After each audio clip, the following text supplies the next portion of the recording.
नमस्कार, मैं हूँ रजनीश कुमार और आपके सामने मैं लेके आया हूँ हाइड्रोलॉजी के बेसिक टॉपिक को। तो हाइड्रोलॉजी क्या है? हाइड्रो का मतलब होता है पानी और लॉजी का मतलब स्टडी।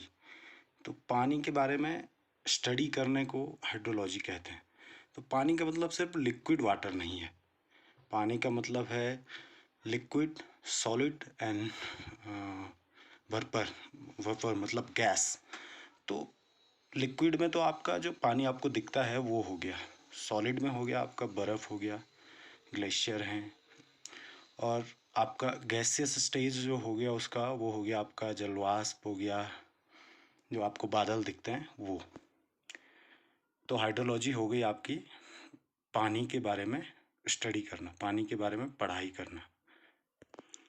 तो हाइड्रोलॉजी में क्या आता है? मेनली हाइड्रोलॉजी में मेनली पढ़ाई होती है, स्टडी जो की जाती है वो की जाती है प्रेसिपिटेशन, बारिश की, इवापोरेशन मतलब वाष्पीकरण की, और रन ऑफ जो पानी बह के जाता है बारिश के बाद, और आपके बादलों का बनना, वाष्प की पढ़ाई की जाती है। जैसा कि आप इस इमेज में देख सकते हैं कि एक हाइड्रोलॉजिकल साइकिल दिखाई गई है, जिसमें ये ग्राउंड वाटर है और यहाँ से लेक से या फिर सी के सरफेस से आपका इवापोरेशन होता है।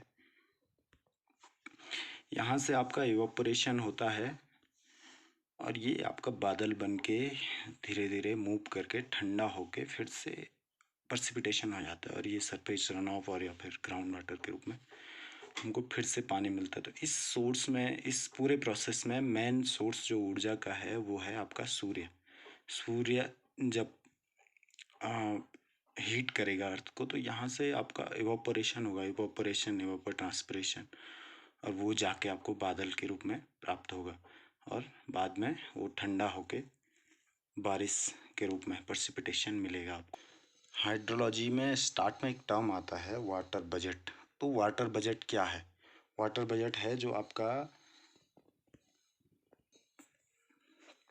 वाटर बजट है आपका एक कैचमेंट एरिया, जो आपका कैचमेंट जो एक नदी को पानी देता है, उसकी ट्रिब्यूटरी सारी चीज़ें जो भी। तो वाटर बजट वहाँ से निकलता है कि mass inflow and minus mass outflow is equal to change in mass storage. तो वाटर बजट हो गया आपका mass inflow minus mass outflow is equal to change in mass storage. ये आपकी वाटर बजट इक्वेशन है। इस इक्वेशन के component हैं, जैसे आपका प्रेसिपिटेशन हो गया, रन ऑफ हो गया, ग्राउंड वाटर हो गया, एवापोरेशन हो गया, ट्रांसपिरेशन हो गया, और ये सारे मिलके बनाते हैं P minus R minus G minus E minus T is equal to delta S. मतलब आपके स्टोरेज में कितना चेंज हुआ है वो हो गया आपका प्रेसिपिटेशन, रन ऑफ और ground water, evaporation and transpiration का डिफरेंस सारे का।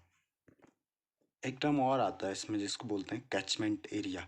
तो कैचमेंट एरिया जनरली वो एरिया है, जैसे किसी नदी, जहाँ जैसे कोई नदी निकल रही है आपकी, जैसे मंदाकिनी रिवर निकल रही है, तो उसका कैचमेंट एरिया हो गया जहाँ जितना भी मंदाकिनी रिवर के ऊपर वाला एरिया का वाटर फ्लो मंदाकिनी की तरफ है, तो जितना एरिया आपको आपका मंदाकिनी को पानी दे रहा है, छोटी छोटी ट्रिब्यूटरी के रूप में, छोटी छोटी नदी नालियों के रूप में, बारिश का जितना पानी आता है मंदाकिनी में पहुंचाता है, जो जिसका ढाल मंदाकिनी की तरफ होगा, उस नदी की तरफ होगा, जैसे गंगा की तरफ, तो वो हो गया उस नदी के लिए कैचमेंट एरिया।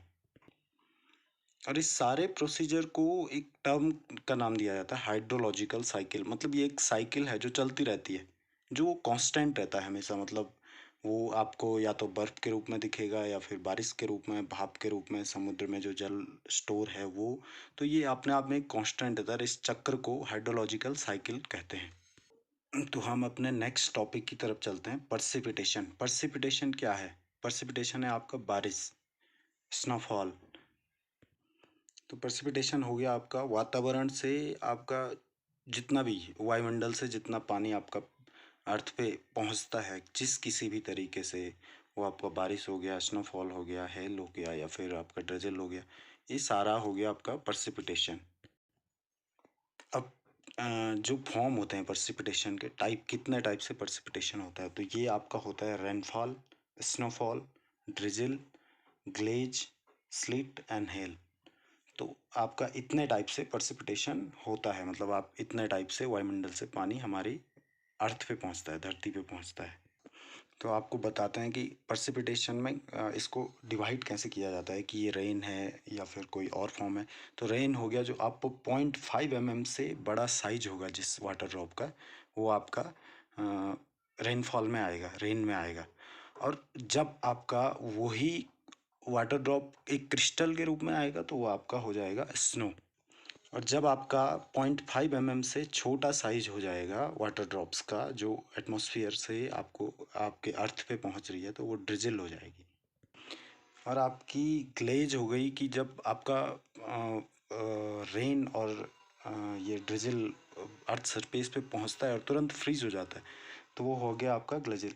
और स्लीट हो गया जो ट्रांसपेरेंट स्नो के जो ट्रांसपेरेंट वो आते हैं बारिश के साथ, गोले टाइप के ट्रांसपेरेंट होते हैं, सीट ट्रांसपेरेंट सीट टाइप की, तो वो हो गई आपकी स्लीट। और हेल हो गए आपके जो बड़े बड़े गोले आते हैं बर्फ के, जिनको ओले भी कहते हैं, ओला। तो ये आपके 6 फॉर्म हो गए, rain, snow, drizzle, glaze, sleet and hail. तो ये आपके प्रेसिपिटेशन के 6 फॉर्म हो गए। तो अब ये भी एक इसके बाद एक रेन को हम डिवाइड करते हैं 3 टाइप से कि रेन किस तरह की है। तो लाइट रेनफॉल होगा जब इंटेंसिटी उसकी होगी 2.5 mm पर आवर, 2.5 mm से की तक आपकी अगर इंटेंसिटी है रेनफॉल की, तो वो होगी आपकी लाइट रेनफॉल। मॉडरेट रेनफॉल होगी जो 2.5 mm to 7.5 mm per hour होगी, तो वो होगी आपकी मॉडरेट रेनफॉल। और हैवी रेनफॉल होगी जब आपकी 7.5 mm पर आवर से ज़्यादा बारिश होती है। अब आगे बढ़ते हैं कि रेनफॉल को मेजर कैसे किया जाता है। तो रेनफॉल को मेजर करने के लिए रिकॉर्डिंग और नॉन रिकॉर्डिंग टाइप के रेन गेज होते हैं। तो इंडिया में ज़्यादातर non recording type rain gauge चलता है, सिमंस रेन गेज।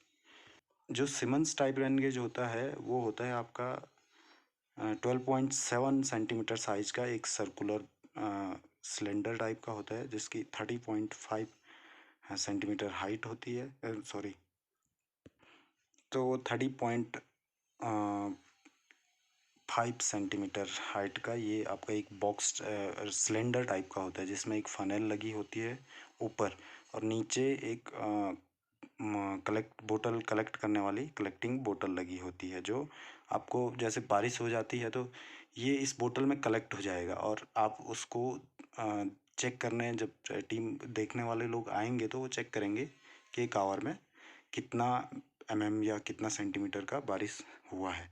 तो ये नॉन रिकॉर्डिंग है, इसमें इरेगुलरिटी होती है। मतलब अगर आप 8 घंटे में बारिश का डेटा ले रहे हो तो आपको पता नहीं चलेगा कि कौन से घंटे में डेंसिटी ज़्यादा थी और कौन से में कम।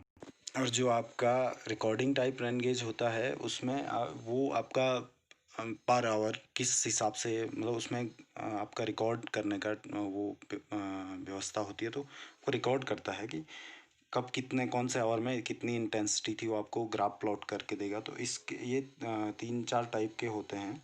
तो ये हो गए आपके टिपिंग बकेट टाइप होता है, एक रिकॉर्डिंग रन गेज, एक वेइंग बकेट टाइप होता है, एक नेचुरल साइफन टाइप होता है, एक टेलीमेट्री रन गेज होता है, और एक मेजरमेंट रडार से भी रडार मेजरमेंट ऑफ रेनफॉल होता है। और इसी तरह स्नोफॉल के लिए भी व्यवस्था की जाती है कि एक तो हाइट नापी जाती है ग्राउंड पे, कितना आपका कितनी डेप्थ मिली है स्नोफॉल की, या फिर उसका कितना इक्विवेलेंट वाटर होगा उसका, उससे भी उसकी इंटेंसिटी निकाली जाती है स्नो गोज से और स्नो ट्यूब से। तो दोस्तों आज के लिए इतना ही। कल नया टॉपिक लेके हाइड्रोलॉजी का, इससे आगे बढ़ेंगे। धन्यवाद। जय हिंद।